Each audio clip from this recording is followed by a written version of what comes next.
আল্লাহ তাআলা বলেন ওয়াল্লাহু মুতিম্মু নূরিহি ওয়ালাউ কারিহাল কাফিরুন।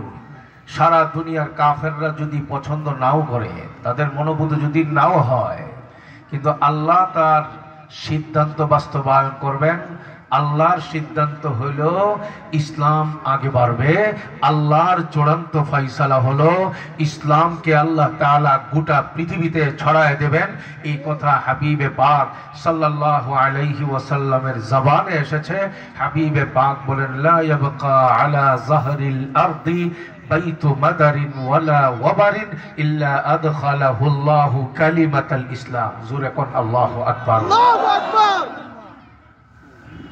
বাধা আসবে, এটাই স্বাভাবিক। চক্রান্ত হবে, এটাই স্বাভাবিক। লড়াই হবে, এটাই স্বাভাবিক।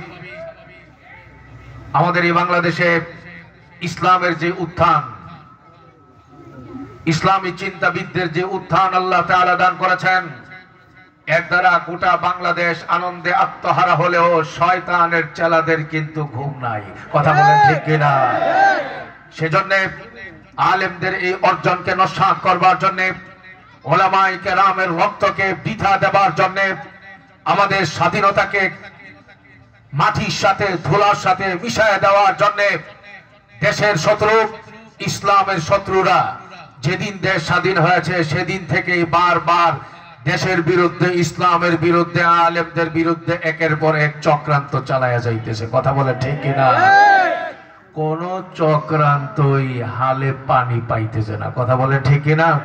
সবশেষে আমাদের হিন্দু ভাই, হিন্দু বোন, সনাতনী ভাই বোনদের যে তাদের যে মূল্যবোধ, তাদের যে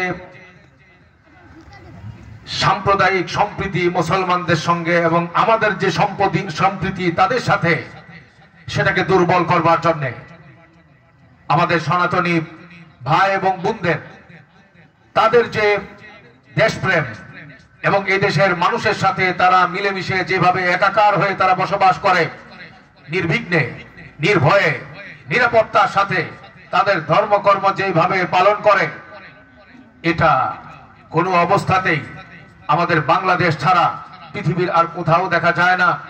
আমরা 5ই আগস্টের পরে এই সাম্প্রদায়িক সম্প্রীতিটাকে আরো শক্তিশালী করবার জন্য সংখ্যালঘু বলে দুনিয়ার আন্তর্জাতিক চোখকে যেন বাংলাদেশের দিকে নজর ফিরিয়ে বাংলাদেশকে আন্তর্জাতিক মহলের সামনে চোখের কাঁটা বানাতে না পারে, সেজন্য আমাদের দেশের ছাত্র জনতা, দেশের তৌহিদি জনতা, এদেশের আলেম সমাজ, এদেশের মাদ্রাসার তালাবা, তারা জীবন বাজি রেখে মন্দির পাহারা পর্যন্ত দিতে তারা দ্বিধাবোধ করে নাই। কথা বলেন ঠিক কিনা?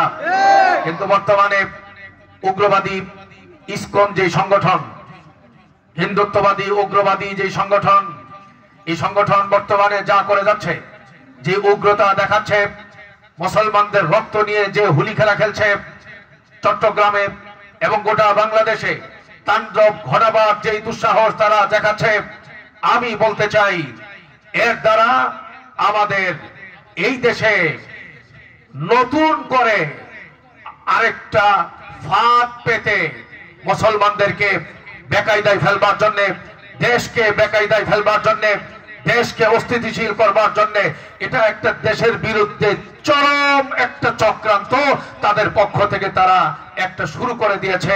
আমি পরিষ্কার জানায় দিতে চাই, আমরা সকল প্রকারের ষড়যন্ত্রের মোকাবেলা করার মতো আমরা মানসিকভাবে প্রস্তুত যেমন আছি, ধৈর্যের সাথে, সাহসিকতার সাথে আমরা সব রকমের ষড়যন্ত্রকে মূলোৎপাটন করবার জন্য যে পদক্ষেপ নেওয়া দরকার সেগুলো করবার জন্য আমরা প্রস্তুত।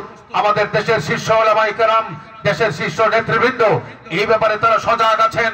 তাদের সকলের সিদ্ধান্ত, তারা ইসলাম বিরোধী যত রকমের চক্রান্ত আর ফাঁদ পাতা হচ্ছে, কোন ফাঁদে যেন মুসলমানরা পা না দেয়, কোন অবস্থাতেই যেন বড় রকমের কোন দুর্ঘটনায় আমাদের মুসলিম সমাজ জড়ায় না যায়, সেই ক্ষেত্রে আমাদেরকে সতর্ক থাকতে হবে। তবে পরিষ্কার জানায় দিতে চাই, এই দেশের প্রত্যেকটা হিন্দু নাগরিক শান্তিতে বসবাস করবে, নিরাপত্তার সাথে তাদের ধর্মকর্ম পালন করবে। এই জন্য আমরা সর্বাত্মক সহযোগিতা করব। কিন্তু ইসকন নামের উগ্র সন্ত্রাসী সংগঠনের মাধ্যমে যদি এই দেশে ইসলাম বিরোধী কর্মকাণ্ড তারা চালাতে চায়, ইসলামের উপর কুঠারাঘাত করতে চায়, দুর্বার আন্দোলনের মাধ্যমে সন্ত্রাসী সংগঠনকে নিষিদ্ধ করতে বাধ্য করা হবে।